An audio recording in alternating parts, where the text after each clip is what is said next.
Hello everyone, I'm Morgan and today I'm bringing you the third review in my short work series. So this week I read The Machine Stops by E.M. Forster and I really did like it. Actually, like, this is not just a machine stop, this is two short stories. So we have The Machine Stops and then The Celestial Omnibus. So The Machine Stops is pretty much a dystopian short story about, I guess it's set in the near future, and you have this machine that just has is used for everything. Like, it can bring you food, it can connect you to people. It's like advanced technology, I guess, like a bit like a computer, but as I said, so it can give you even more like food, and also it can bring you your bed, and so people just don't have to go out anymore. And it's about this machine, and we follow like two people specifically. So one who is like an older woman and her son who has discovered that there's actually something besides the machine and he wants to go in the world, whereas people normally don't go out that much anymore. And so he's become sort of a rebel in this world, and I thought it was really interesting, this story. And as you can imagine, so the story is called The Machine Stops, so the machine stops at some point.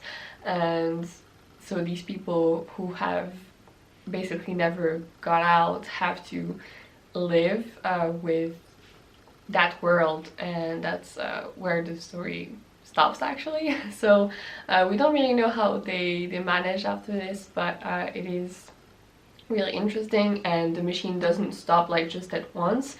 We see it starting to unravel little by little, and how this woman is reacting to that, and her son is like really happy because he's wanted that for a while. And it's showing you basically how you are losing the links with people, I guess, with technology, which is still really like contemporary right, problems. Although like this story was written I think in 1920s or something, so it's kind of really clear what he's trying to say, but I still really liked this story. And then the next one, so The Celestial Omnibus, is more like fantasy and is about this boy who has found like a poster or something in his street that is saying that there's an omnibus that is going to some place, but he has never seen the omnibus ever. And so he decides to wait for it and see if it's going to come, and it does.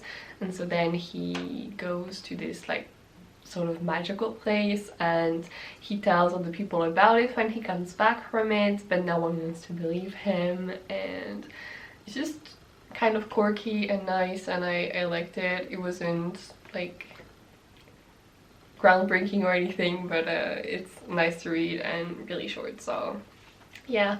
So this was really nice and I would recommend it. And so now I'm going to choose the next one for next week. So I added a few, so now I have like 21 choices. So I'm going to use a random number generator, and I ended up on 4. So the fourth one is 1, 2, 3, 4. Oh, okay. The Complete Tales and Poems by Edgar Allan Poe. So for this one, I'm not going to read the whole thing, obviously. I'm just going to read like a few short stories and maybe poems as well, and tell you what I think of those next week. So yeah, that's what I'm going to do with this beautiful edition that I just adore and don't really read because it's so huge. But I am really excited to read more from this, so this is gonna be nice. But yeah, so this was all I had to say for today. Thank you for watching, and I hope to see you soon in another video. Goodbye! Dream I know, deep up my feelings.